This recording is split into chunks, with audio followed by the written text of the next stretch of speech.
Yo, it's Guido coming at you with a Tactics Talk, guys. Welcome back. Thanks for tuning in. I do appreciate the support of the channel as always.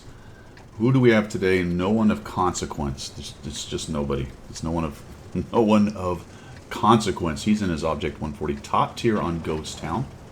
Got some tier 8s, some tier 9s, one arty on each side, some big TDs along the way.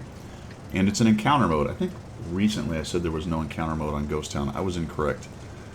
And I did discuss a little bit that time how this match, or how this map plays differently. The spawn on the encounter is in the corners, which is interesting. The fastest direction to the red guys is straight south through the little opening field down here. But you also get a fight going on the west over here if you move your mediums and lights. Of course, there's the scrum in the middle. There's often lights in the middle when light tanks kind of zing down here, especially if you have wheeled tanks involved. There's a Lynx on the other side.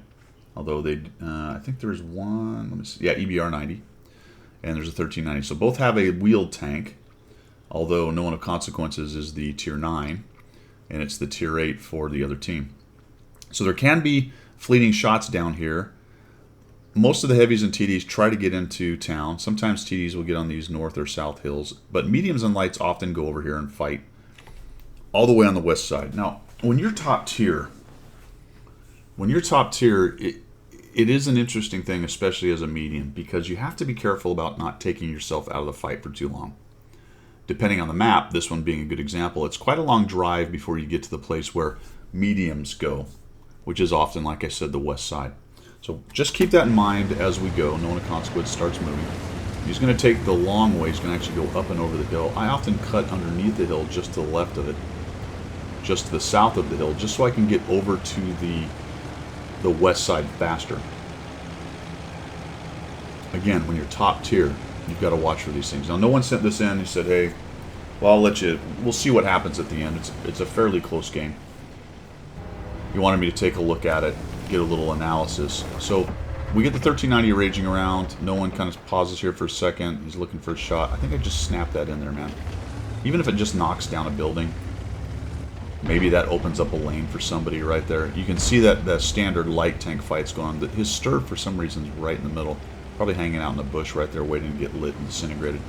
No one goes up and over. That's why I say I usually go to the left of this hill, because I'm trying to get where the EBR 90 is.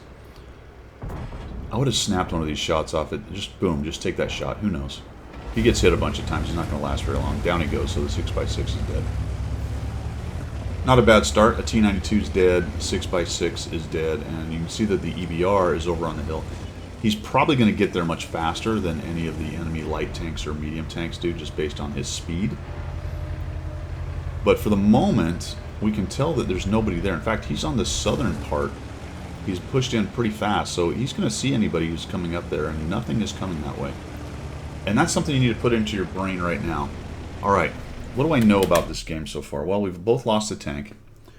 Looks like both teams are kind of on these corners hanging out. The enemy 277, which is one of their tier 10s, is already up in the cap area.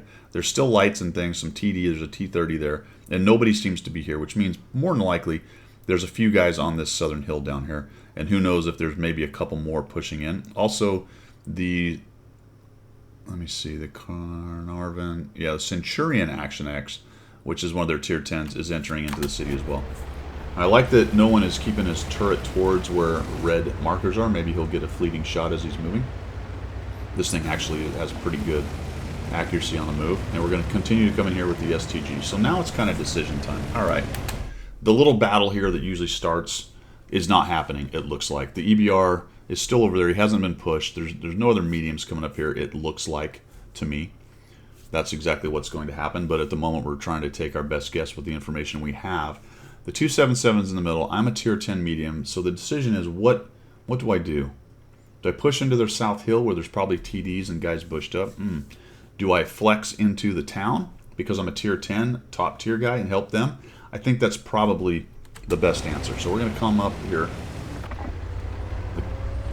Is that the Carnarvon? That's the Carnarvon Action X, not the Centurion. So he is pushing in. He's with the Centurion Action X. The Maushan's pushing in. We lose our 103, who was out in the middle of the field for some reason. And now we're kind of looking at this going, what do we do here? The Udez 14.5. is in the town. We're starting to lose a little bit. There's the Centurion. There's the Caernarvon. One of them thumps the 14-5. Probably the Centurion because he hits harder. And now we're going to cross and start to get shots on these guys. 14-5 is trying to survive. Alright, I would have prioritized the lower hit point guy. Get rid of the Centurion Action X. Don't shoot him. Kill the Centurion Action X. It would not have saved your buddy. Of course, now he's blocking, so there's not a lot you can do with that. He's trying to back out.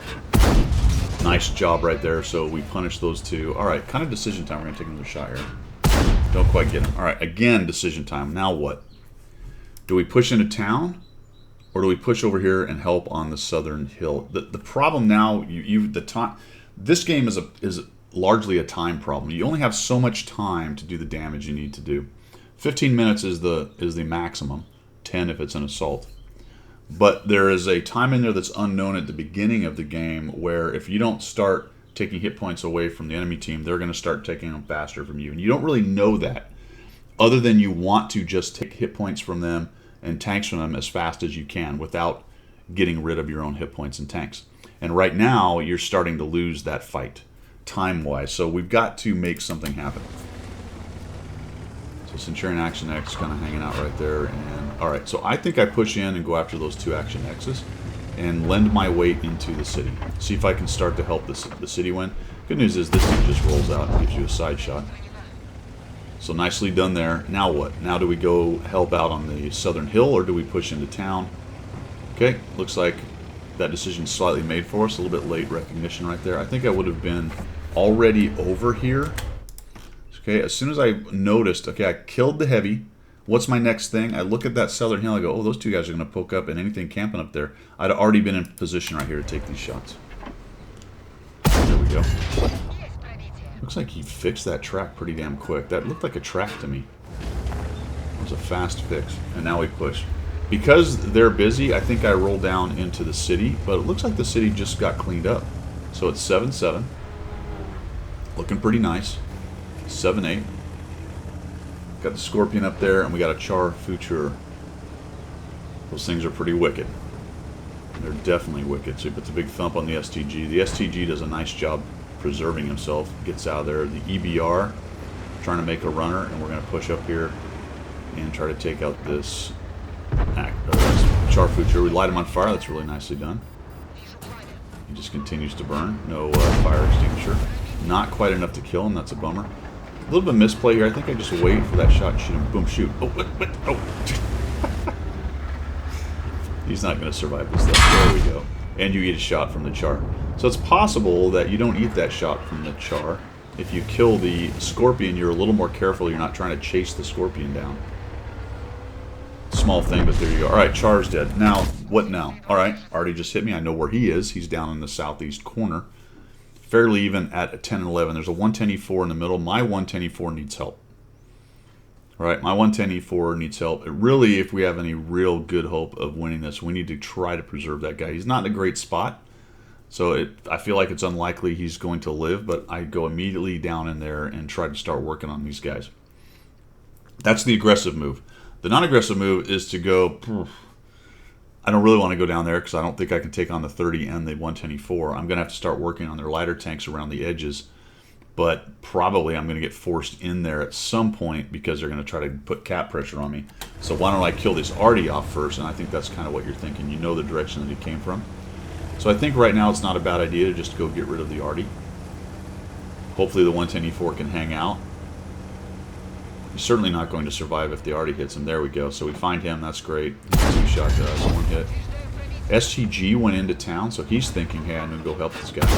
Down he goes, and then we kind of dive down into this pit. And, all right, 110E4 died. Decision time once again. Now I think there's no reason to go into town, right? As long as he was holding out, you might have been able to get in there and do some work. There's 4 of them. One of them's a scout. One of them's an autoloader. 2 of them hit at 750 alpha. I think I'm just going to have to work around the edges of this fight, see if I can't catch some of them out. I'd really like to get rid of the scout if I could catch him flying around somewhere. And the Progetto, and then I can start worrying about the big fat kids. STG kind of goes into town. He's got no hit points. So even if he gets in a nice hold down position, one of those guys is going to dab number 3 and HEM. We're coming to this bush, and I think that's kind of what you're thinking here, is work around the edges a little bit if you can.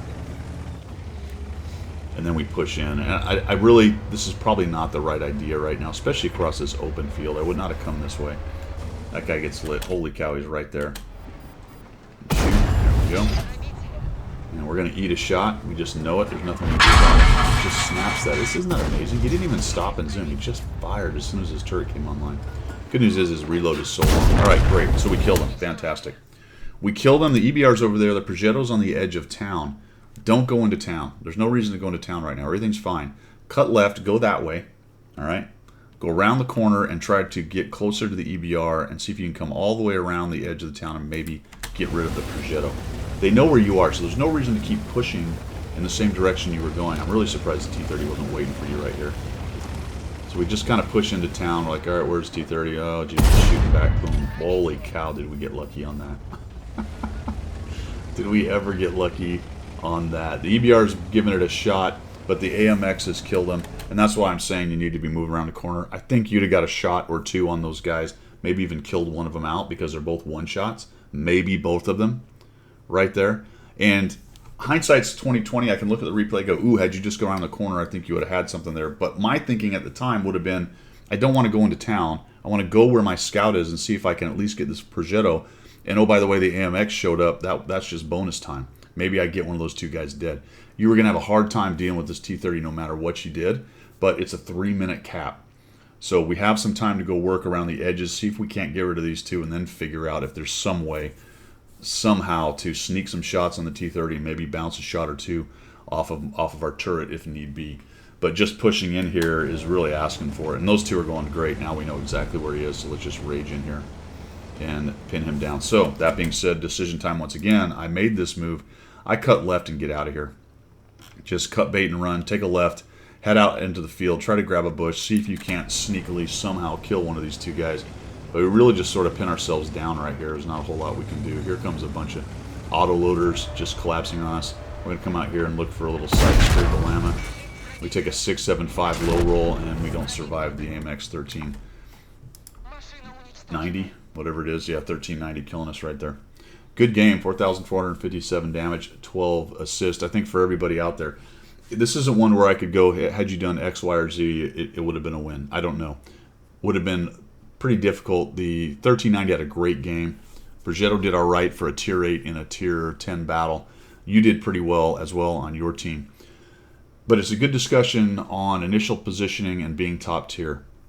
You could very well have gone over to the west side and met 3 or 4 of their tanks. Maybe their Action X is over there, a couple other mediums or so, and then you have a nice brawl and you do important stuff because you're pinning down a good number of their guys. When you got there, you noticed that they weren't there, and then you had to start making decisions. And when you start to see you're losing and your decision on positioning was a bad one, not because it was necessarily bad at the very beginning as an initial idea, but because the play the match, not the map, probably flexing into town would have been a much better idea at that time to help your guys in town deal with all this. Each decision point kind of made sense to me, what you did, rather except for the very last one where you just drove in at the T-30. That was not a great idea. It sort of makes sense, but it was kind of leading you down the primrose path of not quite ever getting to the most important fight that needed your help as a top tier. And then the last part of, after you killed the 124, do not go into town. They know where you are. There's 3 of them, and only one of you, 2 for a moment. And I think had you actually gone back towards your scout and tried to work with your scout, you might have actually killed 1 or 2 of those guys. Notice that the Progetto and the scout work together, which is what you needed to start looking to do. Sometimes your scout's just herring off in every direction that you can't quite keep up. You don't know what the hell he's doing. But once you killed the 124, which was a good kill, go, ooh, the scout's over there. Let me go over there and join him on that hill. And then if we have to push in and try to deal with something on the cap, we'll do it, but we'll do it together. I hope that helps. None of that is going to be, Guido saying, here's what you needed to do to win this game, but just some things to think about.